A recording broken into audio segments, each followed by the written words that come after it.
Okay, so we want to do number 69 and 9.1, which says reduce the lowest terms, this scary fraction. So, although these are scary, right, we don't actually need to be too frightened because this is just like regular fractions. Just blow everything apart into its pieces and see what cancels.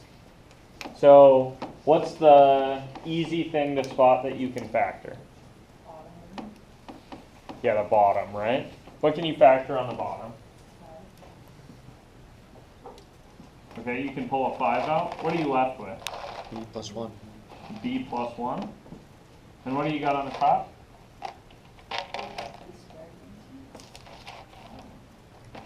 It's a good thought. I'm just going to write this down again, right?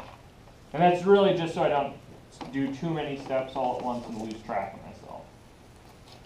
So now I think I've got the bottom worked out. What do you see in the top?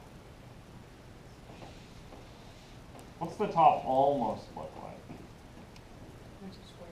It's almost difference of squares, right? You see that? What does difference of squares look like again?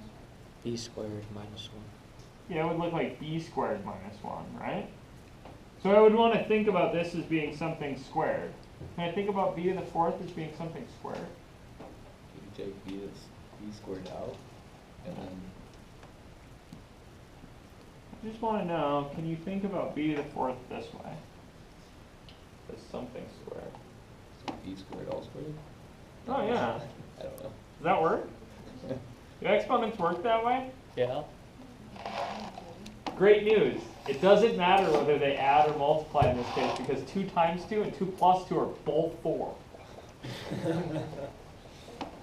So I really can think about this as being b squared squared. And it doesn't matter whether I remember the rule.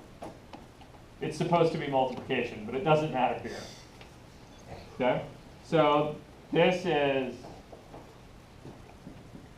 b squared squared minus 1 over 5b plus 1, right? Did that help me in any way? No. Yes, it totally did. Yes. I promise it did. How about this? If this stuff was just like,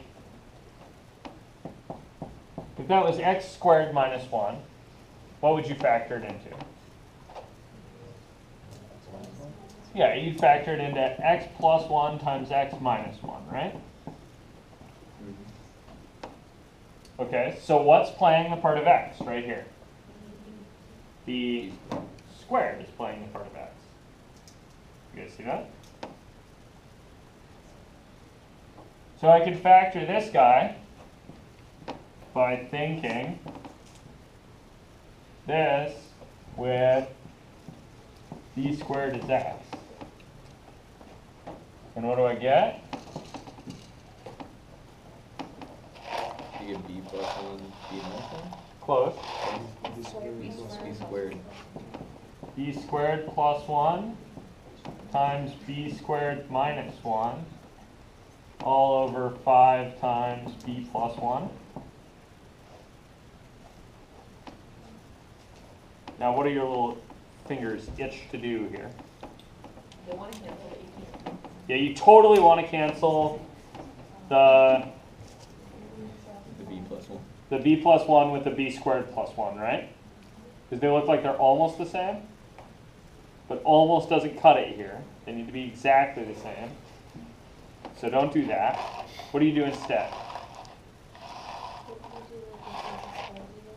Oh yeah, look, that's difference of squares.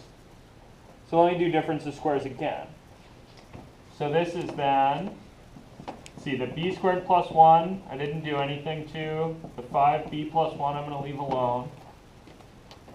And what happens to the b squared minus 1? What does that factor into? B plus 1, B plus 1 times b minus 1. You guys see this? Yeah, this feels like it's a little deep, right? Because we had to do difference of squares twice. it's a high number problem, it's probably hard. I didn't know if that was allowed or not. So is this basically working because the number's 1? Are we not worried about squaring it? Oh yeah, every time I'm doing this, things are kind of considerably easier because that's a 1. Yeah. In this place, right, these are really standing in for the square root of 1. These guys are both standing in for the square root of the square root of 1. Thankfully, it's still 1, so I'm not worried about it. Okay, see this? This would be a lot weirder if that was not 1. Now that I'm here, what do you see? Yeah, now here you should see your 1z, right? Oops, bad marker. Good marker. That stuff is